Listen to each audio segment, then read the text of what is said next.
நீங்கள்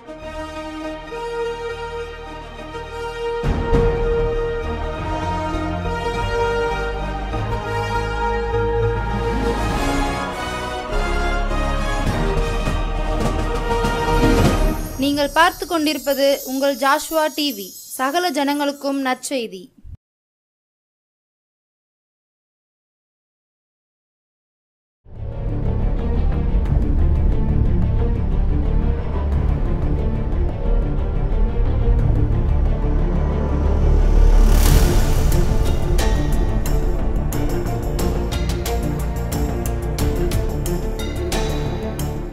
ஹல்லேலூயா, praise the Lord. மீண்டுமாய் உங்களை காண்பதில் நான் மகிழ்ச்சி அடைக்கிறேன். கர்த்தருடைய நாமத்தினாலே நான் உங்கள் யாவருக்கும் வாழ்த்துதலையும் வணக்கத்தையும் தெரிவித்துக் கொள்கிறேன். இந்த நாளின் தியானத்துக்கு முன்பாகவும் நாம் தலைகளை தாழ்த்தி ஜெபம் பண்ணுவோம். பலனும் அல்ல, பராக்கிரமும் அல்ல, உமதாவியால் ஆகணும் தேவா. பலனும் அல்ல, பராக்கிரமம் அல்ல, உமதாவியால் தான் ஆகணும் தேவா. இறங்கும் தேவா, உம்மால் அன்றி எந்தன் விருப்பமும் ஓட்டமும் வீணே. இறங்கும் தேவா, உம்மால் அன்றி எந்தன் விருப்பமும் ஓட்டமும் வீணே. சிறுவன் கை 5 அப்பம் 2 மீன்கள் உண்டு, எடுத்தாசீர்வதித்து அளித்திடும் தேவா. நன்றி இயேசுப்பா, நன்றியோடு துதிக்கிறோம், ஸ்தோத்தரிக்கிறோம். இந்த நாளில் உங்களுடைய தகப்பனே, உங்களுடைய சமூகத்தில் வந்து காத்திருக்கிறோம். நீர் எங்களோடு பேசும், எங்கள் மத்தியில் இடைப்படும். துதிகன மகிமை எல்லாவற்றையும் நீர் ஒருவரே எடுத்துக்கொள்ளும். இயேசுவின் இன்ப நாமத்தில் ஜெபிக்கிறோம் நல்ல பிதாவே, ஆமேன். இந்த நாளிலும் நாம் தியானத்திற்கென்று தெரிந்து கொண்ட வேத வசனம் லூக்கா எழுதின சுவிசேஷம் 1வது அதிகாரம் 34வது வசனம். லூக்கா 1:34. அதற்கு மரியாள் தேவதூதனை நோக்கி, இது எப்படி ஆகும், இது எப்படி ஆகும் என்றாள்.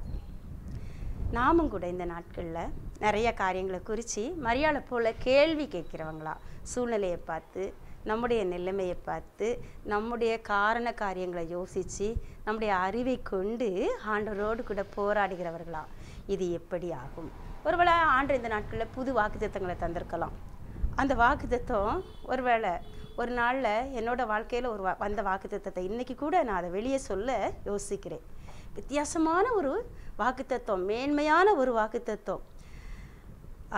அந்த வாக்குத்தத்தத்தை வாங்கும்போது எனக்கு ஒரு 23 வயசு இருக்கும் அப்படின்னு நினைக்கிறேன். எங்கள் பாப்பாலாம் பிறக்கிறதுக்கு முன்னாடி அந்த வாக்குத்தத்தத்தை தந்த உடனே என்னால் அதை என்ன செய்ய முடியலை, ஏற்றுக்கொள்ள முடியலை, கிரகிக்க முடியலை. என்ன ஆண்டவரே, நான் எவ்வளோ சின்ன பிள்ளை, நீங்கள் இவ்வளோ பெரிய வாக்குத்தத்தத்தை எனக்கு தாரீங்க அப்படின்னு. இப்போ கூட அந்த வாக்குத்தத்தத்தை பகிரங்கப்படுத்த என்னால் முடியலை. ஆண்டு சமூகத்தில் நான் ஒவ்வொரு நாளும் அறிக்கை பண்ணிக்கிட்டு இருக்கேன், அது வேறு விஷயம். அதை எதிர்பார்த்து அதை நோக்கி நான் கடந்து சென்று கொண்டிருக்கேன், முன்னேறி கொண்டிருக்கிறேன். அதை நான் விசுவாசிக்கிறேன். ஆனால் அந்த வாக்குத்தத்தத்தை நான் பகிர்ந்து கொண்டேன் அப்படின்னு சொன்னால் யாரும் என்னை பார்த்து, இந்த யோசேப்பை பார்த்து சொப்பனக்காரன்னு கேலி பண்ணாங்களே, ஏளனப்படுத்தினாங்களே, அதை போல் மொடவன் கொம்புத்து எனக்கு ஆசைப்பட்ட மாதிரின்னு நம்மளை சொல்லிடுவாங்களோ அப்படிங்கிற ஒரு தயக்கமும் கலக்கமும் எனக்குள்ளே என்ன செய்து இருக்குது. அதே போல் தான் அன்னைக்கு மரியாளுக்கு ஆண்டவருடைய வார்த்தை கடந்து வந்தபோது மரியாள் கேட்டாங்க, இது எப்படி ஆகும். அந்த நாட்களில் அந்த 23 வயசில் ஆண்டவரே இது எப்படி ஆகும் அப்படி தான் இதயமும் சொல்லிச்சு. ஆனால் காலப்போக்கில் ஆண்டவர் என்ன செய்கிறாரு, காரியங்களை நடத்திட்டு வரும்போது ஒரு அன்னைக்கு எனக்கு 23 வயசு, இன்னைக்கு எனக்கு ஆண்டோடைய கிருபையினால் 53 வயதுகள், 54 வயது ஆகுது. 54வது வயதில் நான் நிற்கிறேன்.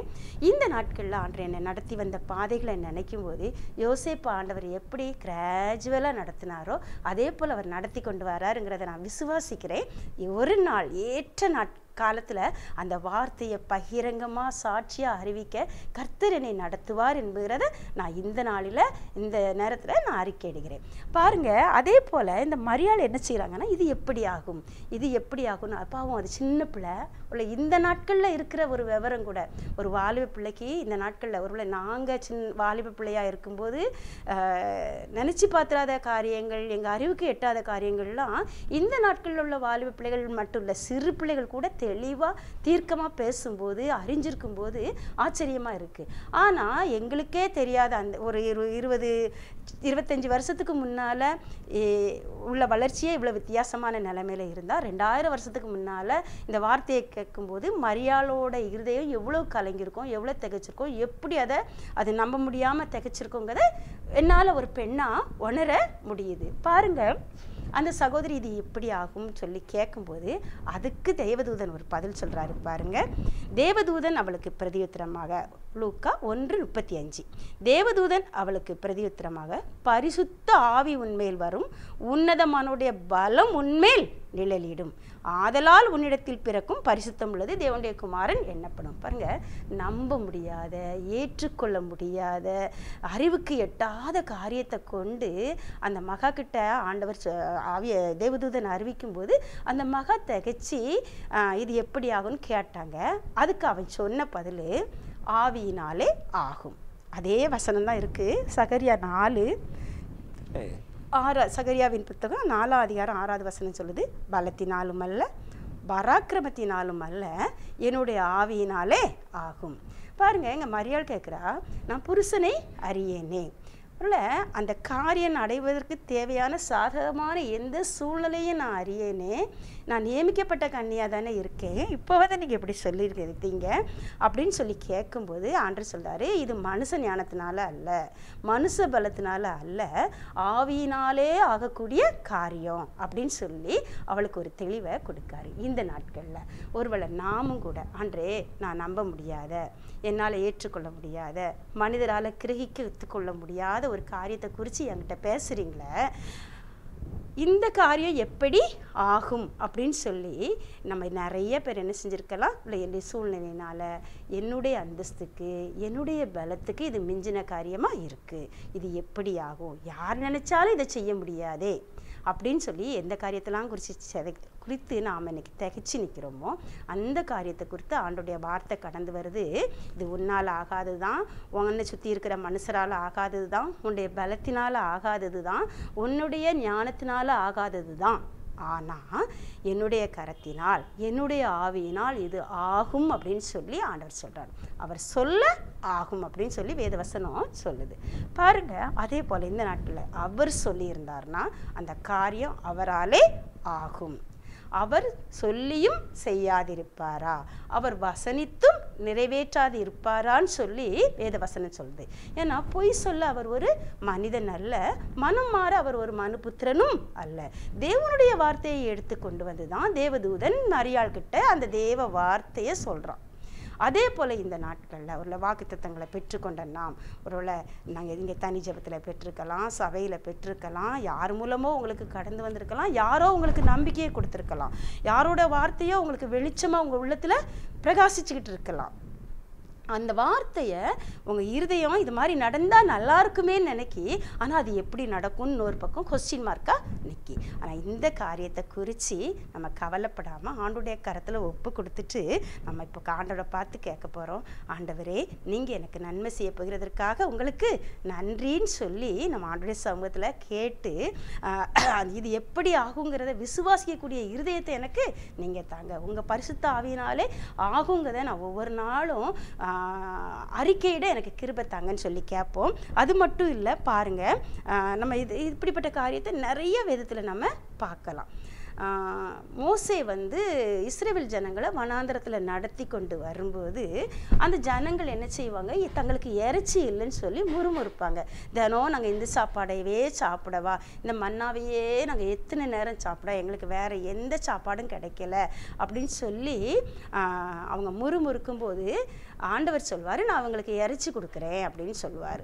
உடனே மோசே சொல்வார், ஆண்டவரே ஏன் இப்படி சொல்லுதீங்க, எங்ககிட்ட இருக்க ஆடு மாடு அவ்வளோத்தையும் அடித்தா கூட இவ்வளோ ஜனத்துக்கும் இறைச்சி கொடுக்க முடியாதே, ஏன் ஏசப்பா இப்படிலாம் நீங்கள் சொல்கிறீங்கன்னு சொல்லிட்டு அவர் வேதனையை ஆண்டுகிட்ட புலம்பும்போது ஆண்டு சொல்வார், என்னுடைய கரம் குறுகி இருக்கிறதோன்னு சொல்லிட்டு ஒரு காற்றை தான் அனுப்புவார் ஆண்டவர். சமுத்திரத்திலிருந்து ஒரு காற்று புறப்பட்டு காடைகளை கொண்டு வந்துச்சான்.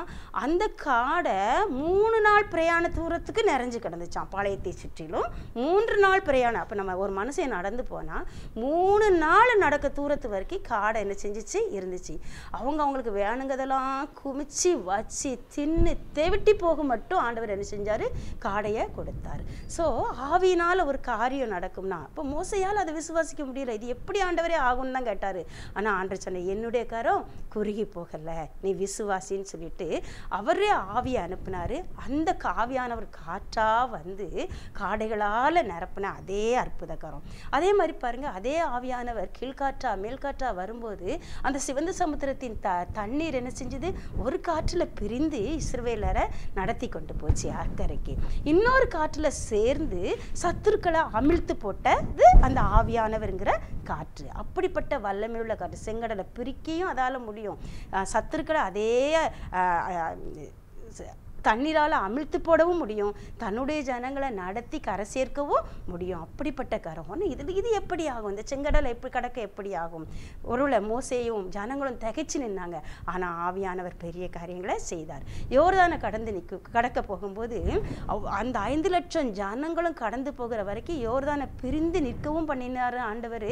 அந்த ஆசாரியர்களுடைய கால்கள் அசையாமல் அவ்வளோ ஜனமும் கடந்து போகும் மட்டும் அந்த பெட்டியை சுமந்து கொண்டே நிற்பதுக்கு தேவையான பலத்தையும் ஒத்தாசையும் அந்த கரம் தான் கொடுத்துச்சு. நம்ம கொஞ்ச நேரம் கையை தூக்கி வச்சுக்கிட்டு ஒரு டம்ளர் தண்ணியை கையில் பிடிச்சிக்கிட்டு நம்மளால் நிற்க முடியுமா அப்படின்னு கொஞ்சம் யோசித்து பார்ப்போம்.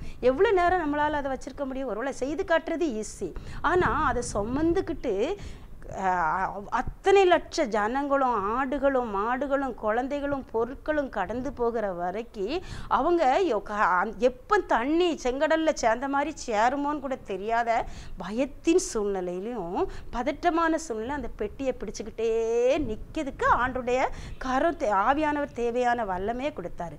இவங்க கீழ்ப்படிந்து நிற்க வேண்டியதான் அவங்க வேலையாக இருந்தது. அவங்க கரங்களை தாங்கி பிடிச்சிக்கிட்டு இருந்தது, அந்த பெட்டியை சுமை இல்லாமல் ஆக்குனது, அவங்க சரீரத்தை பலப்படுத்துறது எல்லாம் ஆவியினாலே ஆனது. அதே ஆண்டவர் ஜீவனோடு இருக்கிறார். நம்மால் கிரகிக்கக்கூடாத, நம்மால் ஏற்றுக்கொள்ள முடியாத, நம்ப முடியாத காரியங்களையும் செய்து முடிக்க ஆவியானவருடைய பலம் போதுமானதாக இருக்குது. அவருடைய ஆவியினாலே நம்ம எதிர்பார்த்திருக்கிற காரியம், ஒரு ஆண்டவர் நமக்கு வாக்கு பண்ணின காரியம், எதிர்பார்த்திருக்க காரியம்னு கூட சொல்ல வேண்டாம், வாக்கு பண்ணின காரியத்தை நிறைவேற்றி முடிக்க அவரே வல்லமையுள்ளவராக இருக்கிறார். அவரே அந்த காரியத்தை செய்து முடிக்க போதுமானவராக இருக்கார். பாருங்க, இன்னொரு இடத்துல பார்த்தோன்னு சொன்னால் ராஜாக்கள் என்ன செய்வாங்க, 3 ராஜாக்கள் சேர்ந்து, யோசபாத்து இன்னும் மற்ற 2 ராஜாக்கள் சேர்ந்து யுத்தத்துக்காக ஒரு இடத்துக்கு வராங்க. வார இடத்துல அந்த தேசத்தில் தண்ணியே இல்லாமல் போயிடுச்சு. தண்ணியே இல்லாமல் போனதுனால ஆடு மாடுகள் கூட ரொம்ப கஷ்டப்படுது, இறந்து போயிருமோன்னு பயப்படுறாங்க. அப்போ தண்ணிக்கு என்ன செய்ய, மழை வந்தால் தான் தண்ணி வரும்லாம் யோசிக்காங்க. என்ன செய்யன்னு தெரியாமல் தீர்க்கதரிசிகிட்ட போய் கேட்கும்போது தீர்க்கதரிசி தேவனுடைய சமூகத்தில் அமர்ந்திருந்து வார்த்தை சொல்லும்போது, நீங்கள் காற்றையும் காண மாட்டீர்கள், மழையையும் காண மாட்டீர்கள், ஆனாலும் இந்த பள்ளத்தாக்கு தண்ணீரால் நிரப்பப்படும். அப்போ கேட்டவங்களுக்கு எப்படி இருந்திருக்கும், காற்றும் இராது மழையும் இல்லாமல் எப்படி இப்போ பள்ளத்தாக்கு தண்ணீரால் நிரப்பப்படும் சொல்லி கட்டாயம் அந்த ராஜாக்கள் யோசிச்சிருப்பாங்க. அதில் ஒரு ராஜா மட்டும் ஆண்டுடைய வார்த்தையை விசுவாசிக்கிற ஒரு மனிதனாக இருந்தார். பாருங்க, அவங்க சரின்னு ஆண்டுடைய வார்த்தையை ஏற்றுக்கொண்டு சரின்னு சொல்லிட்டு அவங்க தூங்க போகும்போது அதிகாலையில் பார்த்தா நீங்கள் இதை நம்பி என்ன செய்யுங்க, வாய்க்காலை வெட்டுங்கன்னு சொல்றாரு ஆண்டவர். அப்போது அவங்க என்ன செய்தாங்க, கீழ்ப்படிஞ்சு வாய்க்கால்களெல்லாம் அந்த சரி பண்ணுதாங்க, தூர் எடுக்காங்க, எல்லாம் செய்கிறாங்க. செய்துட்டு அவங்க போய் சமாதானத்தோடு படுத்த போது அதிகாலையில் தண்ணீர் ஏதோ தேச வழியாக இந்த குளத்துக்கு என்ன செஞ்சிச்சு வந்துச்சு. அந்த ஊரில் அவங்க இருந்த ஊரில் மழை பெய்யலை, எங்கேயோ ஆண்டவர் மழையை பெய்ய பண்ணி இன்னொரு இவங்கள வாய்க்கால அதனால தான் சீர்பொருந்த செய்ய சொன்னார். அந்த வாய்க்கால் வழியை வந்து இவங்க ஆடு மாடுகள் இவங்களுக்கு தேவையான தண்ணீர் எல்லாம் அங்கே நிரப்பப்பட்டுச்சு. இது எப்படி ஆச்சு? ஒரு அந்த ராஜாக்களுக்கு அது புரியலை. ஆனால் தேவன் நாம் அறியாத பாதைகளில் நம்மை நடத்துகிறவர், தெரியாத பாதைகளில் நம்மை அழைத்து கொண்டு வருகின்றவர். அவர் நமக்கு முன்பாக போய் இருளை வெளிச்சம் கோடலை செவையும் ஆக்கி நம்மை கைவிடாதிருக்கிற தேவன். அவர் நாம் அறியாத வழியில் நமக்கு எட்டாத விதத்தில் அவர் கிரியை நடப்புகிற தகப்பன். அவர் எப்படியும் செய்வார். விசுவாசிக்க வேண்டியது மட்டும் நம்ம வேலை. அப்போ ஆண்டுடைய சமூகத்தில் நம்ம இந்த காரியத்துக்காக நம்ம என்ன செய்யணும் அப்படின்னு சொல்லி பார்த்தோம் அப்படின்னு சொன்னால் பாருங்க, அப்படி தேவதூதன் வந்து மரியாள்கிட்ட இது எப்படி ஆகும்னு கேட்ட மரியாள் கிட்ட பரிசுத்த ஆவியினாலே ஆகும்னு சொன்ன உடனே சொல்லிட்டு ஒரு சின்ன அடையாளத்தை கொடுக்காரு ஆண்டவர். ஒருவேளை ஆண்டவர் நம்முடைய ஆவிக்குரிய வாழ்க்கையிலையும் கூட நம்முடைய வளர்ச்சிக்கு ஏற்ற நிலைகளுக்கு தக்க நம்மை தட்டி கொடுத்து கொண்டு போகிற தேவனா இருக்காரு. எப்படி நம்ம சிறு பிள்ளைகளை நம்ம உற்சாகப்படுத்துகிறோமோ அதே போல் வாலிப பிள்ளைகிட்ட பேசும்போது சிறு பிள்ளைகளை உற்சாகப்படுத்துகிற மாதிரி பேச மாட்டோம். செய்வேன்னா செய்வேன் அப்படின்னு சொல்லி கொஞ்சம் கடிஞ்சு பேசுவோம். அதே இது பெரியவங்கன்னா கேட்டாங்கன்னா கண்டுக்கிடவே மாட்டோம். பொறுமையாக கிடைக்கிற வரைக்கும் என்ன செய்யட்டும், பொறுமையாக இருக்கட்டும்ட்டு விட்டுருவோம். அதே போல் தான் ஆண்டவர் ஆவிக்குரிய நிலைகளை வைத்திருக்கிறாரு. இந்த மரியாள் சிறு பெண்ணுங்கிறதுனால அவளுக்கு ஒரு அடையாளத்தை சொல்றாரு. ஏமா இது நடக்காதுன்னு நினைக்க, ஆனால் பாரு உன்னோட இனத்தாளாக இருக்கிற எலிசபெத்து முதிர் வயதில் இன்னைக்கு கர்ப்பமாக இருக்கா அப்படின்னு சொன்ன உடனே இவங்க என்ன செய்கிறா, வேகமாக அதை அவளுக்கு 6வது மாதம் வேற சொல்றாரு. அந்த உடனே இவ டக்குன்னு நினைச்சா தன்னை தாழ்த்தி ஆண்டுடைய கருத்தில் ஒப்பு கொடுக்குறா. அதற்கு மரியாள் 38வது வசனம் சொல்லுது, அதற்கு மரியாள் இதோ நான் ஆண்டவருக்கு அடிமை. 37வது வசனத்தில் தேவதூதன் சொல்ல தேவனாலே கூடாத காரியம் ஒன்றுமில்லை என்ன. இப்போ இது எப்படி ஆகும்னு கேட்கும்போது முதிர் வயதான எலிசபெத்தை கற்பந்தரிக்க வைக்கவும் ஆண்டவரால் முடியும், கன்னியான உன்னை கற்பந்தரிக்க வைக்கவும் என்ன ஆண்டவரால் முடியும், தேவனாலே கூடாத காரியம் ஒன்றுமில்லைன்னு சொல்லி அவர் விளக்கம் கொடுக்குறாரு. விளக்கம் கொடுத்த உடனே அவ என்ன செய்யறா, ஆண்டவருடைய சமூகத்தில் இதோ நான் ஆண்டவருக்கு அடிமை, உங்களுடைய வார்த்தையின்படி எனக்கு ஆக கடவுதுன்னு அப்படியே டோட்டல் சரண்டரா ஆண்டுடைய வார்த்தைக்கு தன்னை ஒப்பு கொடுத்தா. அப்படி ஒப்பு கொடுத்த உடனே தேவதூதன் போயிட்டா. இவ வேகமா மரியாதை எழும்பி எலிசபெத்தை பார்க்க போயிட்டா. போனா வாழ்த்துனா ஒத்தாசையா இருந்தா அது வேற. சரி, இப்ப கவனிப்போம். நாமும் கூட நமக்கு அறியாத காரியத்தை எட்டாத காரியத்தை ஆண்டவர் நமக்கு வாக்கு போடும் போது நாம அதை குறித்து பலவித கேள்விகள் நம்முடைய மனதில் எழும்பினாலும் கூட ஆண்டவரே இந்த வார்த்தையை எனக்கு கிடைச்சது வார்த்தை, எனக்கு கிடைச்சது வெளிப்பாடு, இந்த காரியத்துக்கு நான் அப்படியே என்ன செய்கிறேன், என்னை அர்ப்பணிக்கிறேன். அது என்னுடைய சிந்தனையில் என்னுடைய அறிவில் உலகத்தோட பார்வையில் மாறுபட்டதாக காணப்பட்டாலும் கூட நான் அதை புறம்பே தள்ளி உங்கள் வார்த்தைக்கு நான் என்னை அர்ப்பணிக்கிறேன்னு சொல்லி யார் ஒருத்தர் அர்ப்பணிக்கிறாங்களோ அவங்கள கொண்டு ஆண்டவர் பெரிய களங்களை செய்வார். அவர்களுக்கும் அவங்க அறியாததும் எட்டாததுமான பெரிய காரியங்களை செய்வார். அப்போ அர்ப்பணம் தான் நம்ம வாழ்க்கையில் முக்கியம். யார் ஒருத்தர் நம்ம அர்ப்பணிக்கமோ அவங்க வாழ்க்கையில் அறியாததும் எட்டாததுமான பெரிய காரியங்களை நடத்தி முடிக்க ஆண்டவர் வல்லவராக இருக்கிறார். அவரால் கூடாத காரியம் ஒன்றுமில்லை. என்னுடைய வாழ்க்கையில் ஆண்டு செய்த ஒரு சின்ன சாட்சியை நான் சொல்ல விருப்பப்படுறேன். என்னுடைய பிள்ளைகளை குறித்து சிறு வயதில் ஆண்டவர்கிட்ட நான் கேட்கும்போது அவங்களுடைய படிப்பு காரியெல்லாம் சுமாராக இருக்கும்போது என்னுடைய சூழ்நிலைகள் என்னுடைய உலக பிரகாரமான அந்தஸ்துகள் ஒருவேளை என்னோட காரியங்கள் என்னை குறித்தே எனக்குள்ள ஒரு குறைவான எண்ணங்கள் இருக்கும்போது ஆண்டவருடைய சமூகத்தில் எங்களுடைய பிள்ளைகளை குறித்த எதிர்காலத்தை குறித்து நான் ஆண்டவர்கிட்ட கேட்கும்போது ஆண்டவர் எனக்கு கொடுத்த வார்த்தை என்னன்னா, ஏசாயா 54 அதிகாரத்தில் இருக்குது, அவர் உன் கல்லுகளை பிரகாசிக்கும்படி வைத்து, அப்படி அதுக்கடுத்து தொடர்ந்து அதில் வந்து வார்த்தைகள் நல்ல நிறைவான வார்த்தைகள் வாக்குத்தத்தங்கள் இருக்கும். அப்போ அந்த கல்லுகளை பிரகாசிக்கும்படி வைத்துங்க வார்த்தையில் நான் ஆண்டவருடைய சமூகத்தில் என் பிள்ளைங்களோட காரியம் எனக்கு இன்னைக்கு கல்லை போல தான் தெரியுது ஏசப்பா, ஆனால் நீர் என் பிள்ளைகளை பிரகாசிக்கும்படி வைத்துன்னு சொல்லி அந்த வசனங்களை நான் அறிக்கை பண்ண ஆரம்பித்தேன். அப்போது அதில் வந்து ஒரு பாடல் எசேக்கியா பிரதரோட பாட்டு ஒன்று உண்டு, கல்லுகளை பொன்னாக மாற்றுவார் தூசிகளை கோபுரத்தில் ஏற்றுவார்னு ஒரு வார்த்தை அவர் பாடல. அப்போ இந்த வசனத்தை வச்சு தான் அவர் அந்த பாட்டை எழுதியிருப்பார். கல்லுகளை பொன்னாக மாற்றுவார் தூசிகளை கோபுரத்தில் ஏற்றுவார்னு. ஸோ எப்போல்லாம் என் பிள்ளைங்களை குறித்து எனக்கு என்ன வருதோ அப்போல்லாம் நான் இந்த வசனத்தையும் அறிக்கை பண்ணுவேன், இந்த பாடலையும் பாடுவேன். ஏசப்பா நீங்கள் கல்லுகளை பொன்னாக மாற்றுகிற தகப்பன், தூசிகளை கோபுரத்தில் ஏற்றுகிற தகப்பன், என் பிள்ளைகளுடையையும் நீங்கள் பிரகாசிக்கும்படி வைப்பீங்க, கோபுரத்தில் ஏற்றுவீங்க அப்படின்னு சொல்லி அந்த மாறுபாடான எண்ணங்களை நான் என்ன செய்வேன், மேற்கொள்வேன். எங்கள் பிள்ளைங்க வாலிப பிரயாத்தை ஏற்றின போது உயர் படிப்புக்கு போக வேண்டியிருக்கு. அவங்களுடைய எதிர்காலம், வேலை, திருமண காரியம், இந்த காரியங்கள்லாம் முக்கியமான காரியங்கள். உயர் படிப்பு, அப்புறம் வந்து வேலை, திருமண வாழ்க்கை, இந்த 3 முக்கியமான டெசிஷனுங்கிறதுனால எனக்கு ரொம்ப மனதுக்குள்ள ஒரு போராட்டங்கள் வரும்போது இந்த வார்த்தை நான் ஆண்டவருடைய சமூகத்தில் கேட்கும்போது என்னோட பையனுக்காக ஆண்டவர் கொடுத்த வாக்குத்தத்தம் என்ன அப்படின்னா, தேவனாலே கூடாத காரியம் ஒன்றுமில்லை. அப்போது அவனுக்கு இது முடியுமா, அவனோட வாழ்க்கையில் இந்த படிப்பை அவன் படிச்சிருவானா, அவன் திக்கி பேசுகிறவனாச்சே, தயங்கி நிற்கிற பையனாச்சே அப்படின்னு அவனுடைய குறைவுகள் என் முன்னாலெல்லாம் வரும். அவனுடைய பலவீனங்கள் எல்லாம் ஆண்டவர் என் முன்னால் கொண்டு வருவார். அப்போ கொண்டு வரும்போது ஆண்டவர் சொல்வார், தேவனாலே கூடாத காரியம் ஒன்றும். இந்த வசனத்தை வச்சே நான் எல்லாம் அவனுடைய படிப்பின் காரியம், அவனுடைய வேலையின் காரியம், அவனுடைய திருமண காரியம், இன்றளவும் அவனுடைய காரியத்துக்கு ஆண்டவர் கொடுத்த வாக்குத்தத்தம், தேவனாலே கூடாத காரியம் ஒன்றுமில்லை. அப்போது நீங்கள் இந்த காரியமும் உங்களால் முடியும் ஏசப்பா, நீங்கள் என் பிள்ளை வாழ்க்கையில் செய்வீங்க. இந்த ஒரு வார்த்தையில் ஒப்பு கொடுத்து தான் அவனோட காரியத்தை குறித்து சமாதானமாக ஆண்டவருக்குள்ளே ஜீவிச்சுட்டு இருக்கு. அப்போ பெண் பிள்ளை காரியத்தை குறித்து நான் ஆண்டோடைய சமூகத்தில் ஒரு நாள் காத்திருக்கும் போது அவளுடைய 19வது வயது 18வது வயதுலன்னு நினைக்கிறேன், ஒரு காரியம் வந்து கடந்து செல்ல போது எனக்குள்ள மனசுக்குள்ள ஒரு கலக்கம்.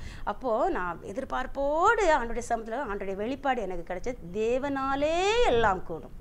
ஸோ இந்த நாட்டில் அவருடைய படிப்பு காரியத்திலேருந்து அவருடைய திருமண காரியம், அவருடைய வேலை காரியம், இன்றைக்கி அவள் வெளிநாட்டில் இருக்கா, எல்லாத்துலேயும் ஆண்டோடைய வார்த்தையை, அவருடைய தேவனாலே எல்லாம் கூட என்ற வார்த்தையின்படி நீங்கள் அவருடைய படிப்பின் காரியத்தில் நடத்துனீங்க, திருமண காரியத்தில் நடத்துங்க. இப்போ எனக்கு அவளை குறித்து இருக்கிற பாரத்தில் கூட அவராலே எல்லாம் கூடுங்க. அந்த ஒரு வார்த்தை என்னை பலப்படுத்திக்கிட்டு இருக்கு. ஏற்ற காலத்தில் எல்லாவற்றையும் கூடி வர பண்ணுகிற தேவன் இதுவரைக்கும் எங்களை நேர்த்தியார். அவரால் கூடாத காரியமும் இல்லை, அவராலே எல்லாம் கூடுங்கிறதையும் விசுவாசிக்கக்கூடிய கிருபையை தந்திருக்கிறாரு. அதன்படி எங்களை நடத்தி வந்திருக்கிறாரு. இதுவரைக்கும் நடத்தின தேவன் இன்னமும் நடத்துவாருங்கிற விசுவாசத்தை தந்திருக்கிறார். ஸோ நாமும் கூட நம்முடைய வாழ்க்கையில் ஆண்டோட வார்த்தை கிடைச்சதா அந்த வார்த்தைக்கு நம்மளை அர்ப்பணிச்சிருவோம். அவரால் கூடும், அவரால் முடியாதது எதுவும் இல்லை. என்னால் முடியாது, என்னை சூழ்ந்திருக்கிறவங்களால முடியாது, என்னுடைய சூழ்நிலையினால முடியாது, ஆனால் தேவனால் முடியும் அப்படிங்கிறத நான் விசுவாசிக்கிறேன். விசுவாசித்ததுனால பேசுகிறேன், விசுவாசத்தினால உங்கள் முன்னால் சாட்சியாக நிற்கிறேன். இன்னும் சாட்சியாக நிற்க பண்ணுவாருங்கிறத நான் அறிந்திருக்கிறேன். கர்த்தர் பெரிய காரியங்களை செய்வார் உங்கள் வாழ்க்கையிலும். இது எப்படி ஆகும்னு இருக்கிற காரியங்கள் எல்லாம் தேவ சமூகத்தில் அன்றை உங்களுடைய வார்த்தையினால் ஆகும், உங்கள் ஆவியினால் ஆகும், உங்கள் கிருபையினால் ஆகும்னு சொல்லி ஆண்டவரே நான் விசுவாசிக்கிறேன். உங்கள் வார்த்தைக்கு நான் என்னை தாழ்த்தி அர்ப்பணிக்கிறேன்னு சொல்லி உங்களுடைய வார்த்தையின்படி எனக்கு ஆக கடவுதுங்கிறத மட்டும் நம்ம அறிக்கை பண்ணுவோம். கர்த்தர் நம்முடைய வாழ்க்கையில் பெரிய காரியங்களை செய்ய போதுமானவராக இருக்கிறார். தலைகளை தாழ்த்தி ஜெபம் பண்ணுவோம். அடிமையின் தாழ்மையை பார்த்தாரே, என்னை அனைவரும் பாக்கியம் என்பாரே. அடிமையின் தாழ்மையை பார்த்தாரே, என்னை அனைவரும் பாக்கியம் என்பாரே. முடிவில்லா மகிமை செய்தாரே, முடிவில்லா மகிமை செய்தாரே. பலமுடையவர் பரிசுத்தர் என்பாரே. ஆத்துமா கர்த்தரை துதிக்கின்றதே, எந்த நாவியும் அவரில் களிக்கின்றதே. இயேசுவின் நாமத்தினாலே ஆமென்.